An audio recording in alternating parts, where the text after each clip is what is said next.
오늘 우리에게 주시는 하나님의 말씀입니다.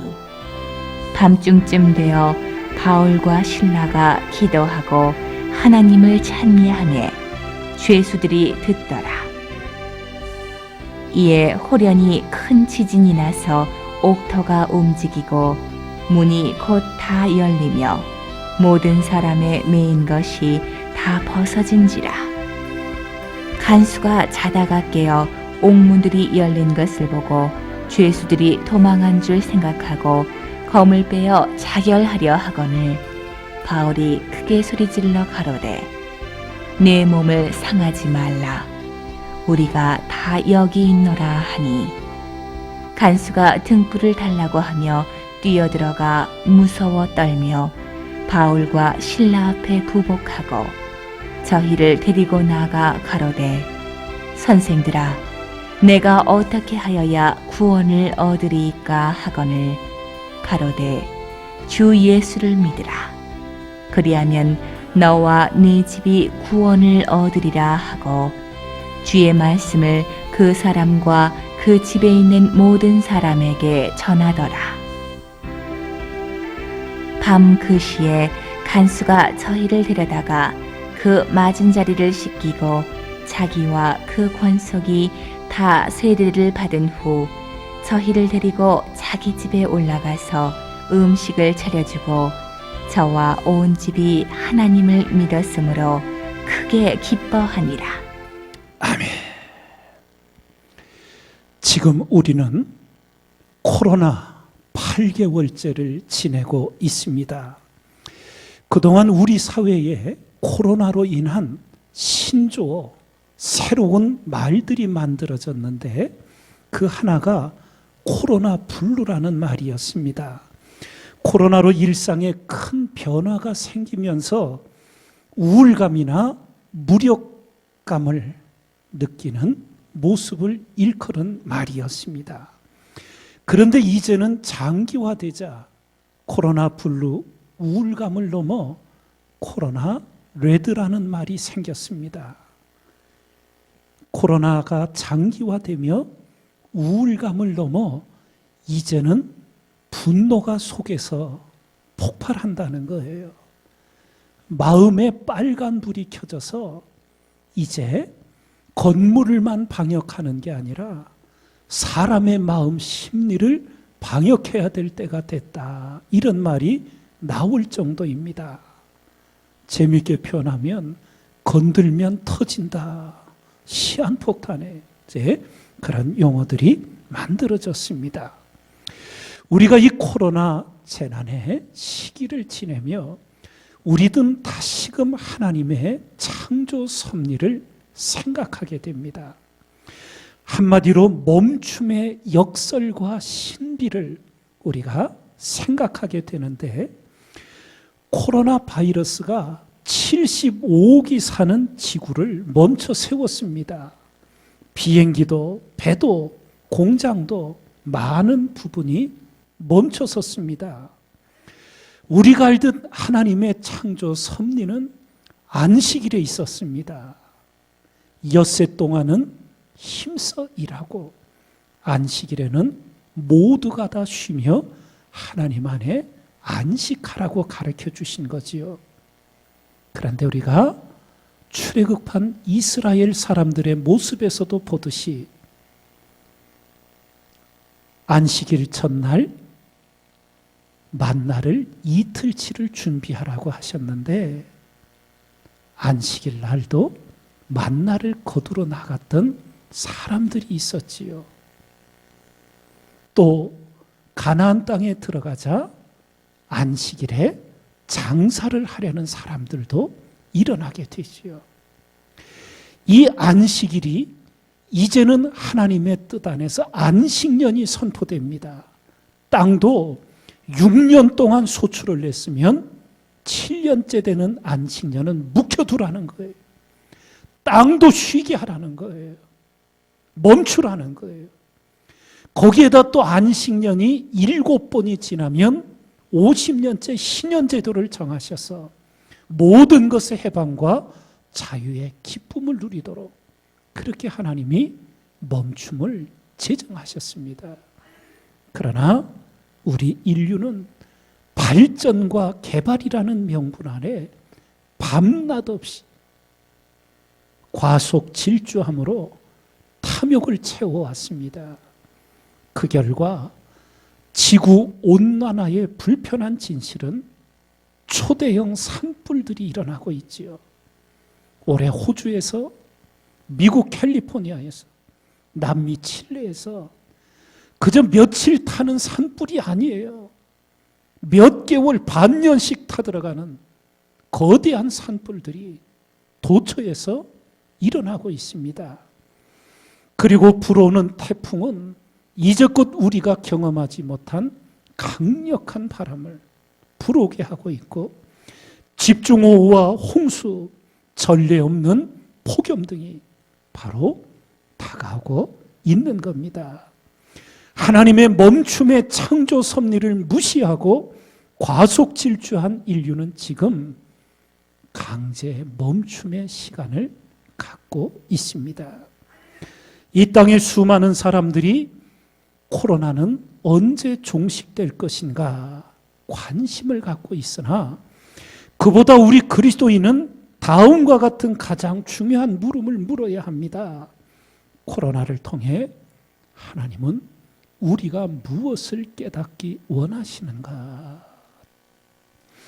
우리 인근 부산 샘터교회에서 목회하시는 안중덕 목사님이라는 분이 코로나 시대에 주는 메시지라는 제목으로 이런 글을 발표하셨습니다. 마스크를 착용하라는 것은 잠잠하라는 뜻입니다. 막말과 거짓말을 하지 말며 불필요한 말을 줄이고 남의 말에 귀를 기울이라는 말입니다. 입을 다물면 사랑스러운 것들에 시선이 머물게 되고 아름다운 소리와 세미한 속삭임이 들려올 것입니다. 이어서 손을 자주 씻으라는 것은 마음을 깨끗이 하라는 뜻입니다. 악한 행실과 죄에서 돌이켜 회개하고 성결하라는 말입니다. 안과 밖이 깨끗하여야 자신도 살고 남도 살 수 있다는 말입니다. 마음의 거울을 닦아야 자신이 보이고 마음의 창을 닦아야 이웃도 보일 것입니다. 또 이어서 사람과 거리 두기를 하라는 것은 자연을 가까이 하라는 뜻입니다.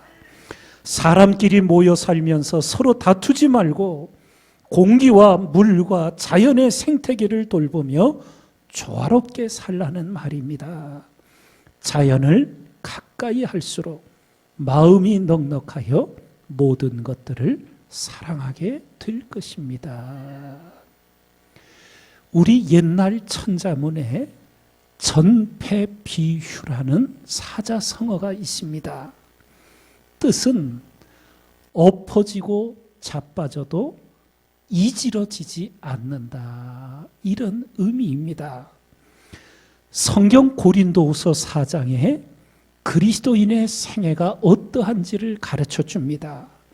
우리가 사방으로 우겨쌈을 당하여도 쌓이지 아니하며 답답한 일을 당하여도 낙심하지 아니하며 핍박을 받아도 버림받지 아니하며 거꾸로 뜨림을 당하여도 망하지 아니하고, 이게 그리스도 안에 살아가는 신앙인의 삶인 것입니다.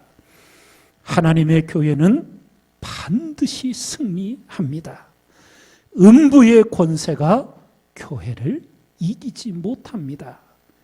교회의 머리가 예수 그리스도이시기 때문입니다. 우리는 이 시기를 지나며 오늘 본문 말씀이 주는 가르침을 새기는데, 그 첫 번째가 애매히 당하는 고난 앞에 설 때 우리 믿음의 선진들은 어떻게 행동했는가입니다. 바울과 실라가 복음의 헌신적 전도 여행을 했습니다. 복음이 소아시아 터키 지역에서 지중해를 건너 유럽으로 전하여집니다. 그런데 성경을 자세히 살펴보면 바울과 실라는 유럽 쪽이 아니라 동쪽 아시아 쪽으로 복음을 전하려고 했습니다. 그런데 성령 하나님께서 강권적으로 그들의 발걸음을 정반대 서쪽으로 향하게 하십니다.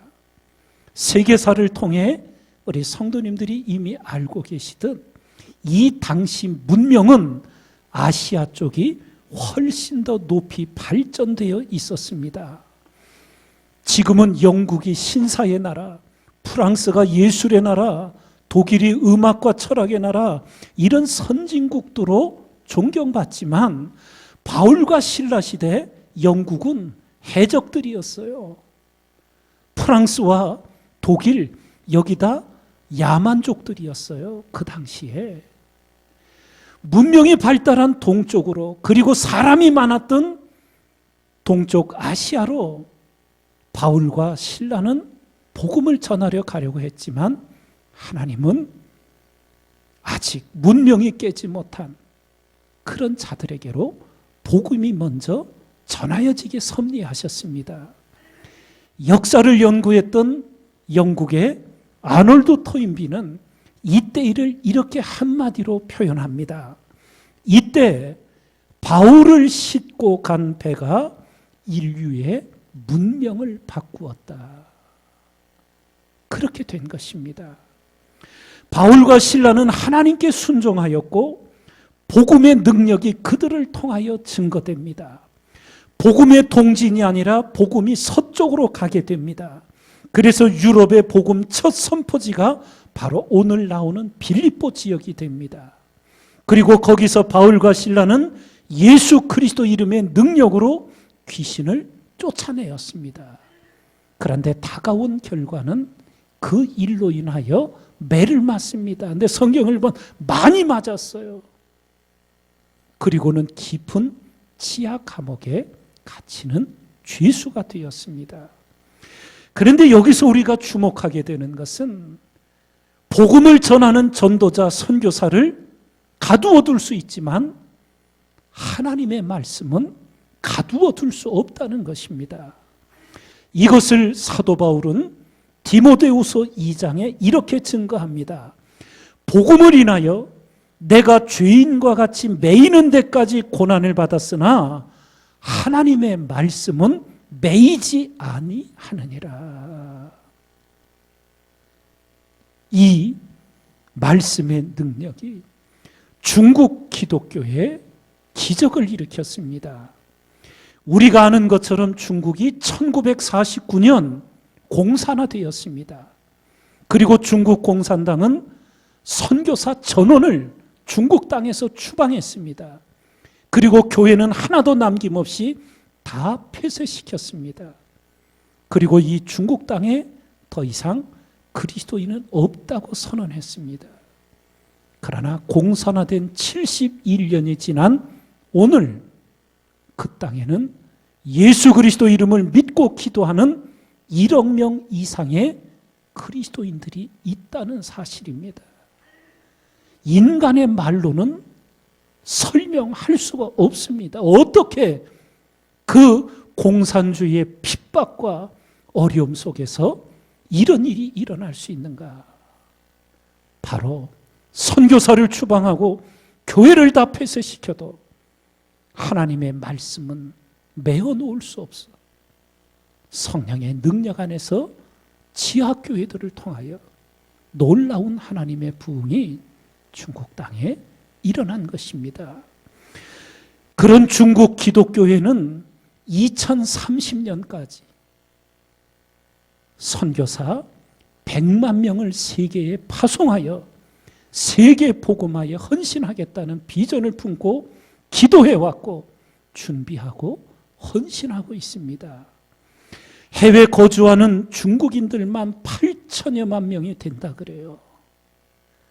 그리고 그 이민 지역에 9천여 개 중국 이민교회가 세워져 있고 본국의 지하교회와 교류하며 전 세계 복음화를 위해 협력하고 있는 중국 기독교의 놀라운 일들을 우리가 보게 되는 겁니다. 애매히 고난을 받아도 그 속에는 하나님의 놀라운 섭리가 작용하고 역사하고 있다는 말입니다. 이런 가운데 바울과 실라가 애매히 많은 매를 맞고 죄 없이 깊은 지하 감옥에 갇혔지만 그들은 낙심하는 대신에 그 밤에 하나님께 기도하고 하나님을 찬미했습니다. 그랬더니 어떤 일이 벌어졌는가? 성경이 증언하길 밤중쯤 되어 바울과 실라가 기도하고 하나님을 찬미하며 죄수들이 듣더라. 이에 호련히 큰 지진이 나서 옥토가 움직이고 문이 곧다 열리며 모든 사람의 매인 것이 다 벗어진지라. 놀라운 하나님의 기적이 그 감옥에 일어났습니다. 우리는 성경을 통해 이러한 고난의 밤, 역경의 밤에 우리 믿음의 선진들이 어떤 기도를 드리고 어떤 찬송을 통하여 승리했는지를 배워야 합니다. 절망의 밤을 만났을 때 우리 믿음의 선진들은 하나님께 부르짖었습니다. 하나님께 기도했습니다. 야곱은 사람 몸에 가장 강한 뼈가 환도뼈라고 하는데 그것이 부러지기까지 온 밤을 새워 하나님께 기도하고 응답을 받지요. 한나는 자식을 낳지 못하는 그 당시 여인의 가장 큰 수치를 안고 성소에 올라가 부르짖음으로 사무엘을 낳게 되는 기적을 이루게 되지요. 이제 집안을 정리하라고 죽을 것이라는 통보를 받은 히스기야와 하나님께 눈물의 기도를 올려드리자.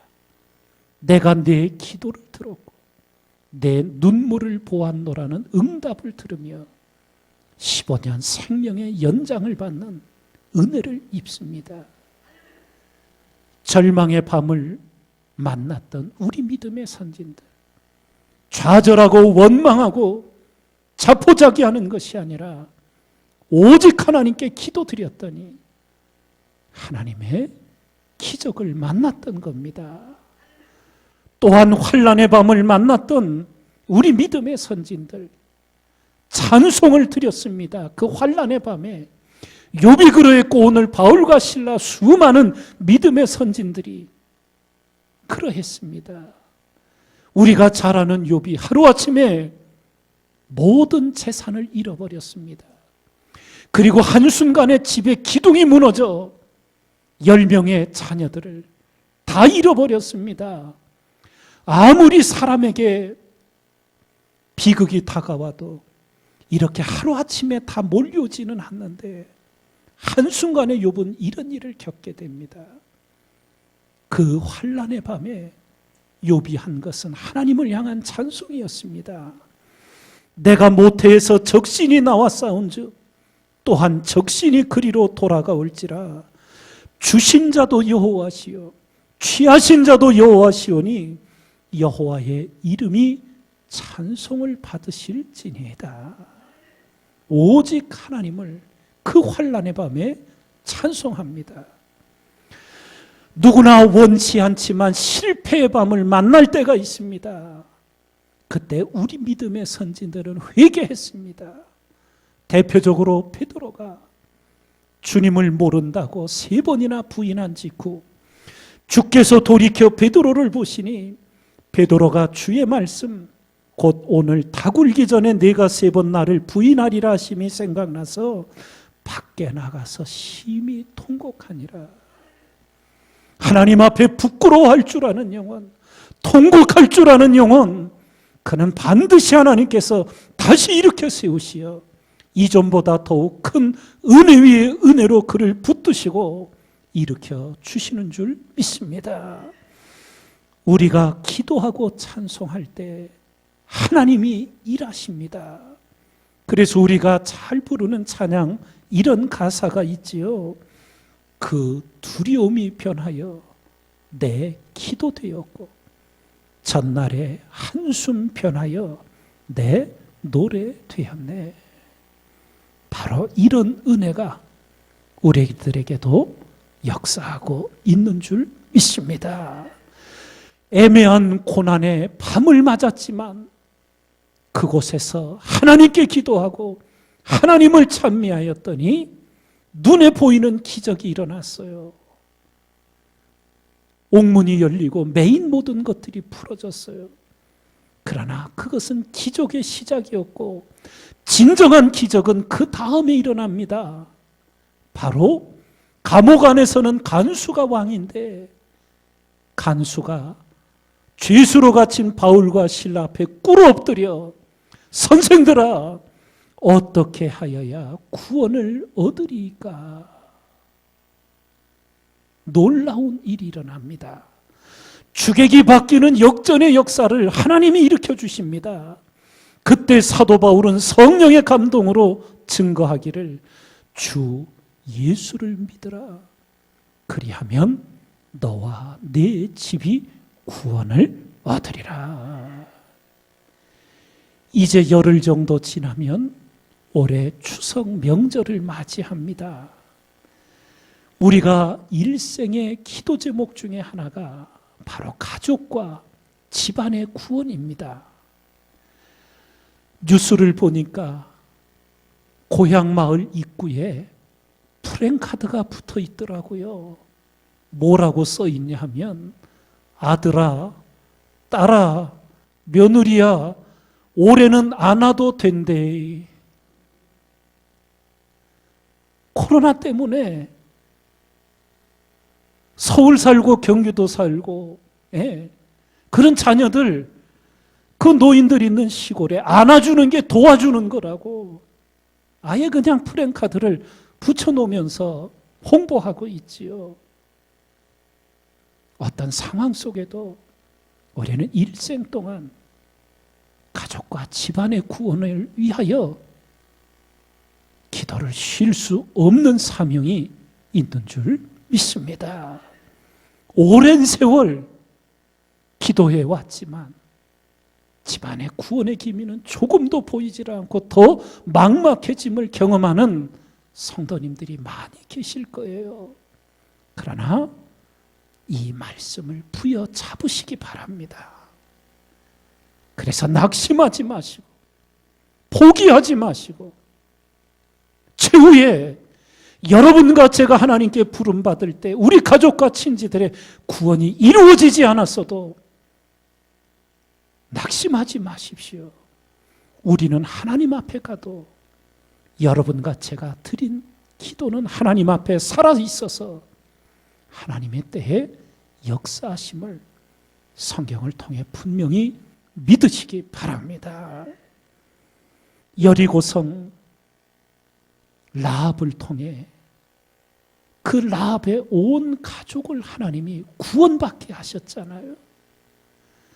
사도행전에 오면 이방인 백부장 고넬료 그 신실한 믿음을 보시고 그 온 가족과 친지와 지인들을 성령을 부어 구원해 주시잖아요.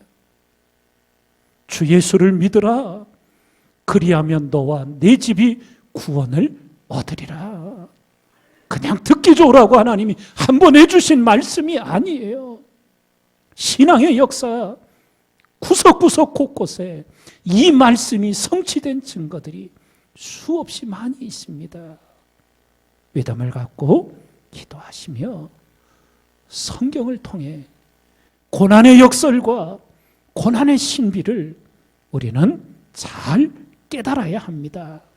시편 기자가 고난의 역설과 신비를 깨닫고 이렇게 고백합니다.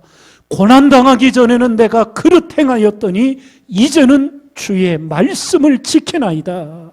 고난당한 것이 내게 유익이라 이로 인하여 내가 주의 율례를 배우게 되었나이다. 은혜 위에 은혜입니다. 유대인의 지혜를 닮은 탈무드에 이런 글이 있습니다. 사람의 눈은 거의가 희고 검은 부분은 작다. 안과에서 다 보셨지요? 눈이 동그랗게 생겨서. 예. 그러나 사람은 그 희고 밝은 부분을 통하여 보는 것이 아니라 검고 어두운 부분을 통하여 본다. 하나님의 섭리예요. 고난을 통과할 때 우리가 더 많은 것을 깨닫고 더 많은 교훈을 얻게 되잖아요. 인생의 삶에. 미국 역사의 어두웠던 시기 1960년대 초 흑인들이 핍박 속에 하나님의 공의를 세우기 위해 손에 손을 잡고 행진하며 불렀던 노래가 있습니다. 우리는 승리할 것입니다. 우리는 승리할 것입니다. 우리는 언젠가 승리할 것입니다. 내 마음속 깊이 나는 반드시 믿습니다.